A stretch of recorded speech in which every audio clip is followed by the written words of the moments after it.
I found the note on our granite countertop, the one Vanessa had insisted we splurge on despite being 3 days away from our mortgage payment. The house was tomb quiet, every light switched off, and there it was, her handwriting on our wedding stationery, mockingly cheerful. "Don't be mad. I need this for my mental health. Going to Bali with the girls for some clarity. I'll be back before you know it. XOXO, V." The mortgage notice sat right beside it, stamped in angry red. Final notice, $4,847, due in 72 hours. She'd taken our mortgage money to Bali. My name is Adam Mitchell, and I'm a senior systems analyst at a mid-sized tech firm downtown. At 34, I'd built what I thought was a solid life, a steady 6-figure income, a beautiful colonial in the suburbs, and a marriage to Vanessa Chen that everyone envied. We'd met 7 years ago at a mutual friend's birthday party. She was radiant, ambitious, working as a marketing coordinator at a wellness startup. Her laugh could fill a room, and when she looked at you, it felt like you were the only person in the world. I fell hard and fast. Vanessa was everything I wasn't. Spontaneous where I was methodical, outgoing where I was reserved, creative where I was logical. She balanced me, or so I thought. When I proposed 2 years later on the beach in Monterey, she cried happy tears and said I was her safe harbor in a chaotic world. Our wedding was modest, but perfect. Her vows promised to weather every storm together and never let money or material things come between us. I believed every word. For 5 years we were that couple, the one our friends pointed to as relationship goals. We'd renovate our house together on weekends, she'd pack me lunch with little notes, and I'd surprise her with weekend getaways when work bonuses came through. I trusted her completely. We shared everything, bank accounts, passwords, dreams. When she started working with Eric Morrison, a personal trainer at the upscale gym downtown, I was supportive. She'd mentioned feeling insecure about her fitness, and I wanted her to feel confident. When she started staying later for extended sessions, I admired her dedication. When she bought expensive workout clothes and supplements, I didn't question it. Her happiness was worth the expense. The trust between us was absolute. I never checked her phone, never questioned her whereabouts. Why would I? She was my wife, my partner, my best friend. That trust, that complete faith in her loyalty, made what came next feel like being shot in the chest by someone you'd handed the gun to. The signs started small, so subtle I explained them away like symptoms of a disease I refused to acknowledge.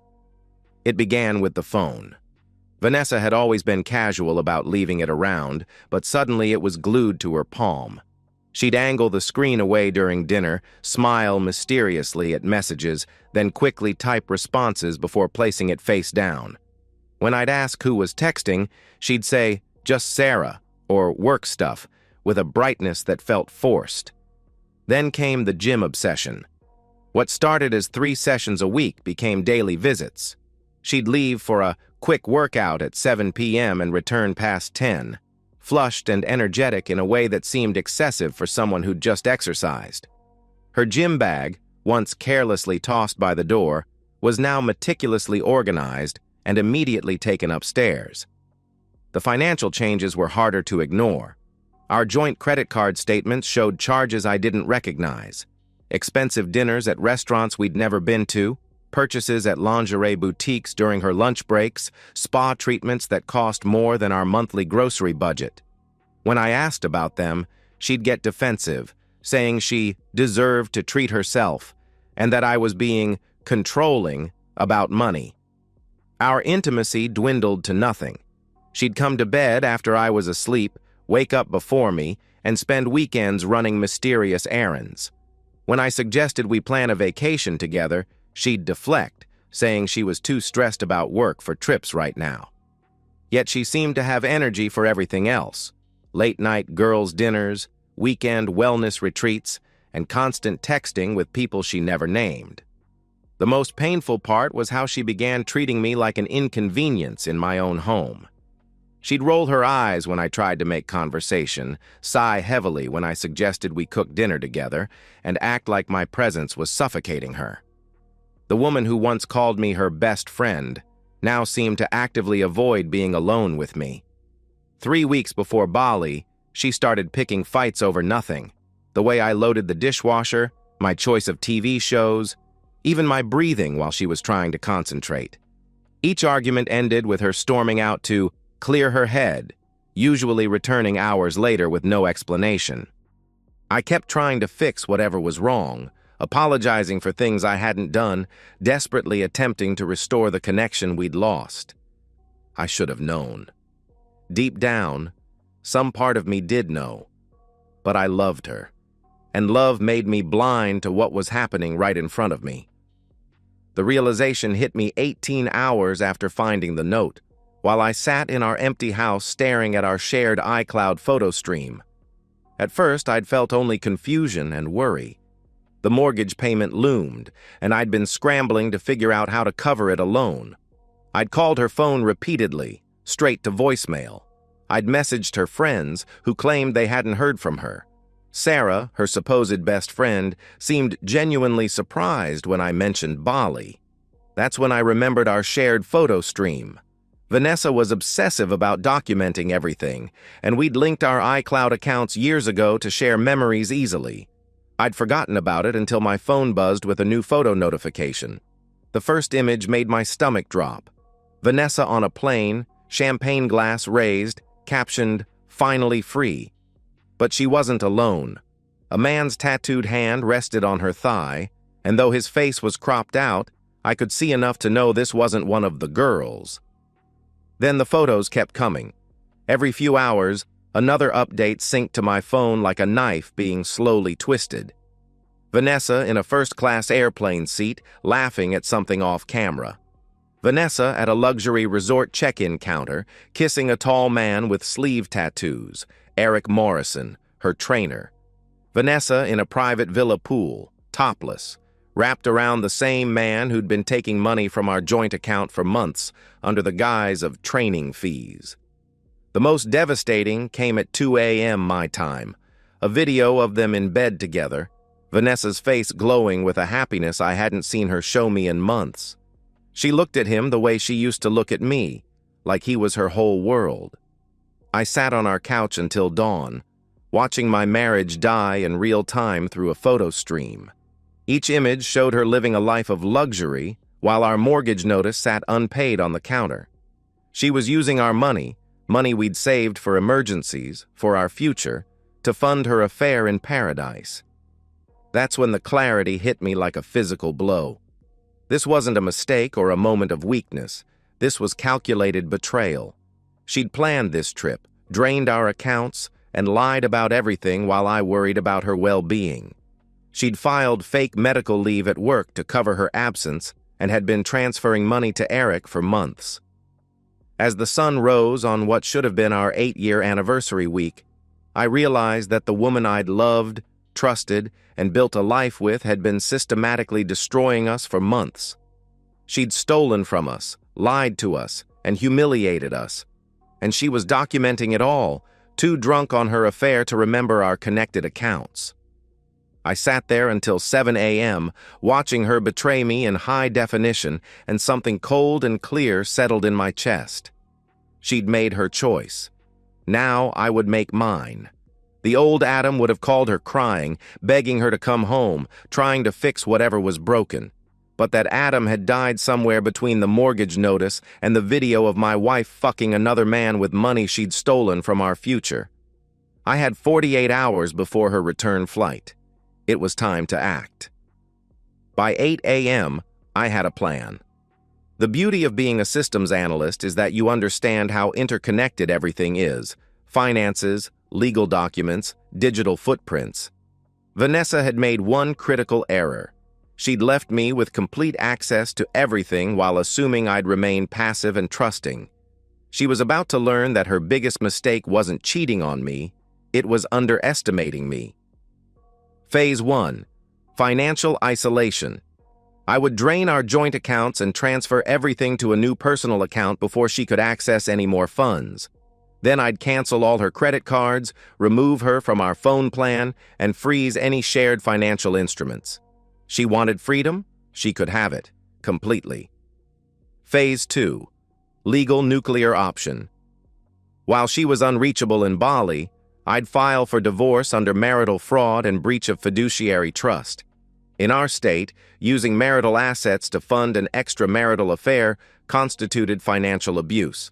I'd attach every photo, every receipt, every piece of evidence her own documentation had provided.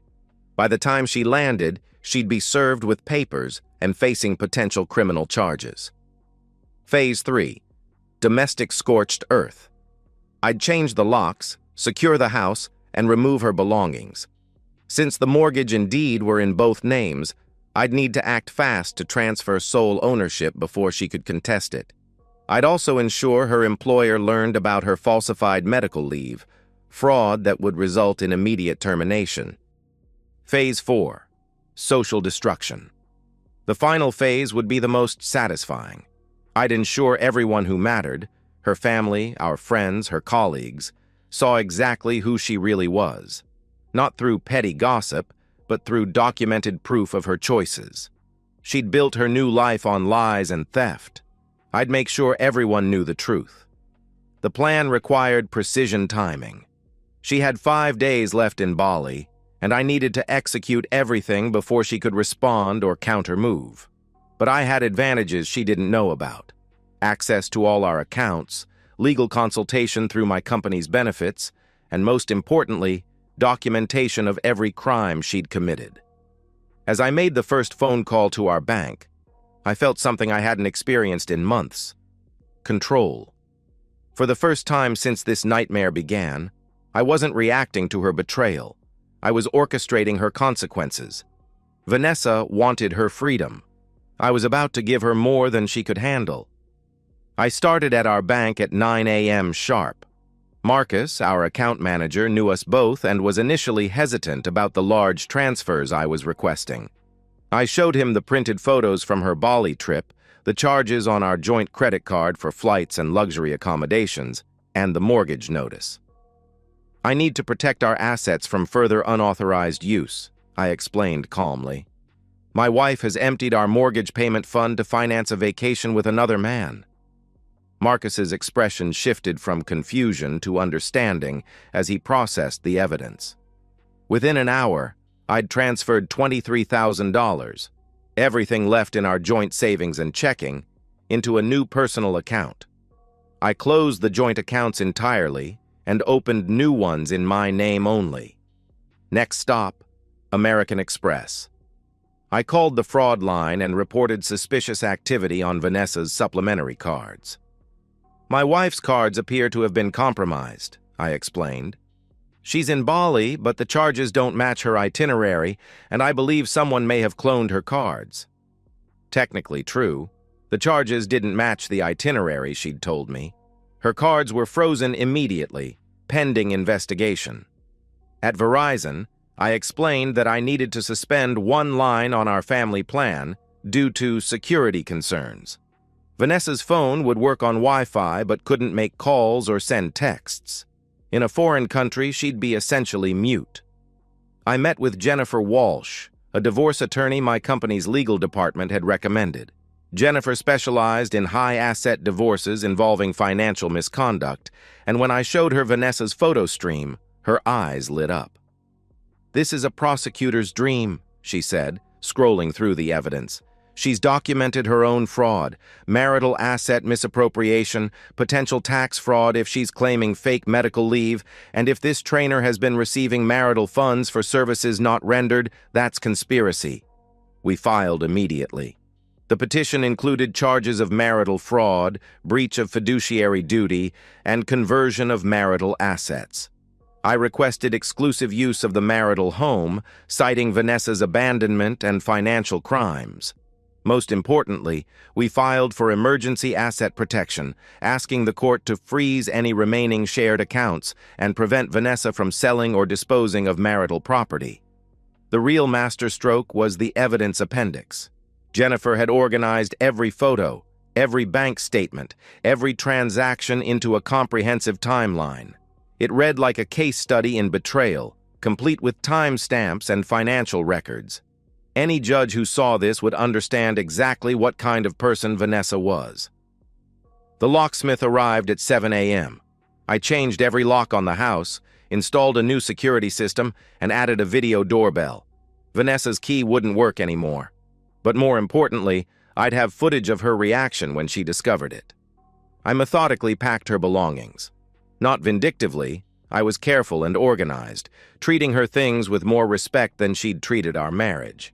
Everything went into boxes labeled and stored in our garage. I kept detailed inventory lists and photos, ensuring I couldn't be accused of stealing or destroying her property. The hardest part was removing our wedding photos and the mementos of our relationship.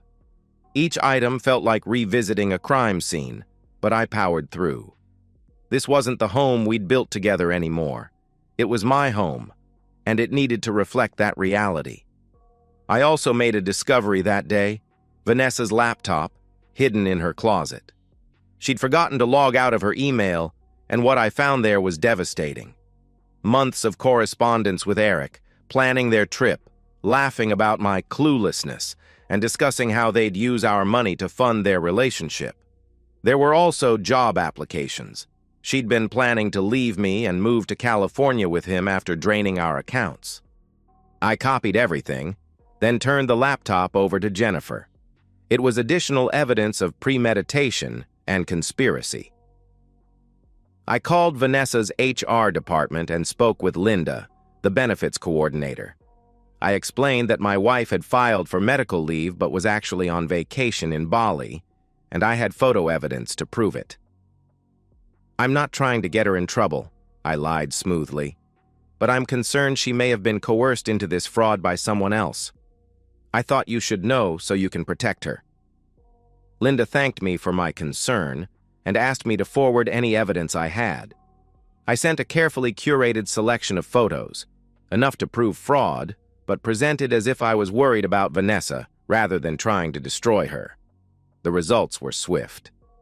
By 2 p.m., Linda called back to inform me that Vanessa's employment had been terminated immediately for falsifying medical documents and violating company policy. Her final paycheck would be reduced by the amount of fraudulent leave she'd taken, and the company was considering criminal charges. This was the most delicate phase. I couldn't appear vindictive or petty. I needed to seem like the heartbroken husband who was simply setting the record straight. I called Vanessa's parents first. Her mother, Margaret, had always liked me, and when I explained what had happened, her shock was audible. "Adam, that can't be right. Vanessa said she was going with Sarah for a wellness retreat." I sent her selected photos, nothing too explicit, but enough to show Vanessa with Eric, clearly not on a girls' trip. "I'm sorry you have to see this, but I thought you should know before the divorce papers are served." Margaret's response was swift and brutal. "That selfish little girl has disgraced our family. Don't you worry, she'll get no help from us." I made similar calls to our mutual friends, always positioning myself as the reluctant truth-teller. "I hate to burden you with this, but I thought you should know what really happened before rumors start spreading." Each conversation followed the same pattern: shock, requests for proof, then immediate condemnation of Vanessa.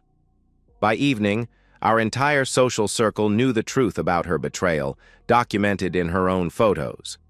As her return flight prepared to land, I sat in my reclaimed living room and reviewed what I'd accomplished in 5 days. Vanessa's access to money, eliminated her job, destroyed her family support, severed her social standing, obliterated her legal position, hopeless, her housing, forfeited. She'd stolen our future to fund her fantasy. Now, she'd return to nothing. Vanessa's Uber arrived at 3:47 p.m. on Tuesday. I watched through my new security cameras as she stood on our porch, confusion growing into panic as her key failed to work. She rang the doorbell repeatedly, then pounded on the door, shouting my name.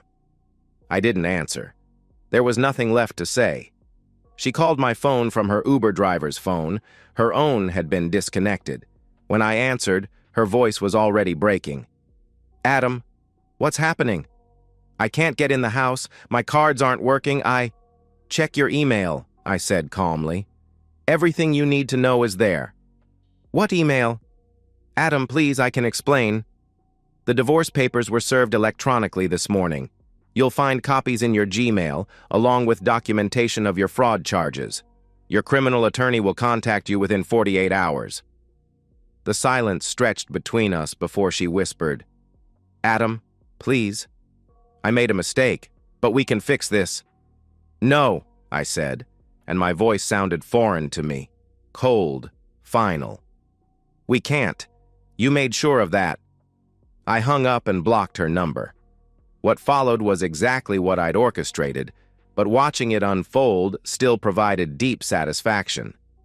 Vanessa spent her first night back in a hotel, using the last $400 on a credit card I'd missed. By the second day, when that card was also frozen pending fraud investigation, she was sleeping in her car, a car whose insurance had lapsed because the auto pay came from our joint account. She went to her parents' house, but Margaret met her at the door with printed copies of the Bali photos.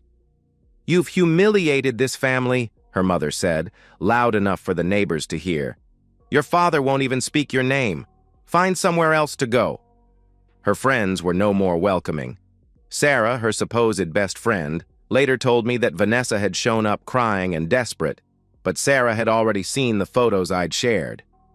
"I can't have that kind of chaos in my life," Sarah explained. "My husband won't let her stay here, and honestly, I don't blame him. What she did to you was unforgivable." Eric, her knight in shining armor, proved to be exactly what I'd expected. When Vanessa called him begging for help, he claimed he was focusing on his business and couldn't get involved in legal drama. The man who'd helped her steal our money and document our betrayal disappeared the moment she needed support. Word traveled fast in Vanessa's industry. Within a week, her termination for fraud had spread through professional networks. She applied desperately for new positions, but background checks revealed her firing for falsifying medical documents. No reputable company would touch her. She eventually found work at a chain restaurant, serving tables for tips, a devastating fall from her previous marketing coordinator salary. Even there, she couldn't escape her reputation. 2 weeks in, a co-worker recognized her from the social media posts that had spread through our extended network. She quit in shame after being called the cheating wife during a busy dinner rush. The divorce proceedings were swift and brutal. Jennifer had done her job perfectly. Every asset was protected, every crime documented, every lie exposed. Vanessa's public defender was overwhelmed and advised her to accept whatever settlement I offered. I offered nothing.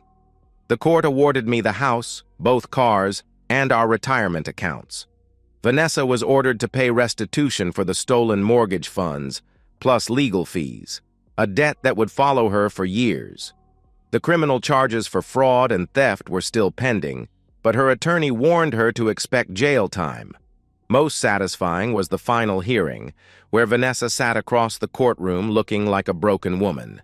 She'd lost weight, her hair was unwashed, and she wore a cheap outfit from a thrift store. When the judge read the final decree, awarding me everything and ordering her to make restitution, she cried openly. She tried to make eye contact with me, but I looked straight ahead. The woman who'd destroyed our marriage for a vacation fling no longer deserved my attention. 6 months later, I heard through mutual acquaintances that Vanessa was living in her cousin's unfinished basement, sleeping on an air mattress and working double shifts at a coffee shop to pay her legal debts. Her cousin charged her rent she could barely afford and made it clear the arrangement was temporary. She'd gained weight from stress and cheap food, lost her confidence, and developed a nervous habit of constantly checking her phone, hoping for messages that never came. Eric had blocked her on social media after she'd tried to contact him repeatedly. Her parents still refused to speak to her. Her former friends avoided her like she carried a contagious disease. The most pathetic detail came from Sarah, who'd run into Vanessa at a grocery store.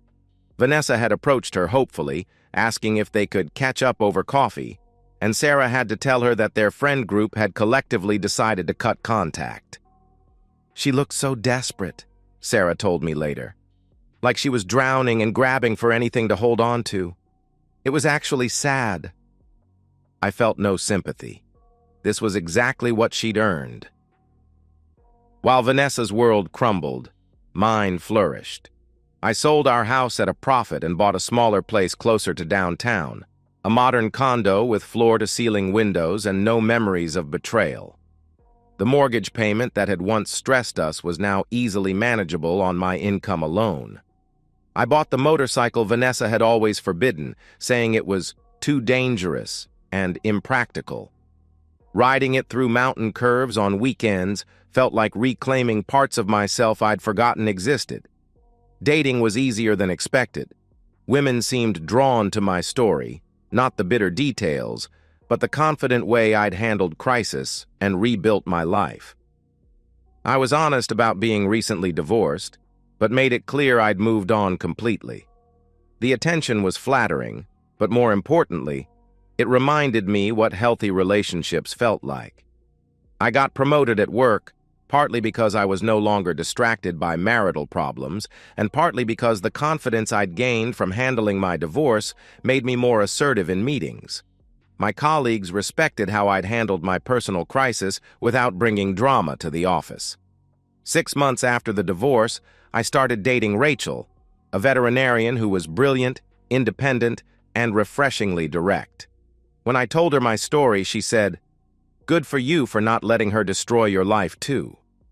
No judgment, no pity, just respect for someone who'd protected himself from a destructive person. 1 year after Bali, I was having dinner with Rachel when I spotted Vanessa across the restaurant. She was alone, wearing a server's uniform, looking exhausted as she cleaned tables. Her hair was shorter, her face had aged, and she moved with the defeated posture of someone who'd lost everything that mattered. She saw me too.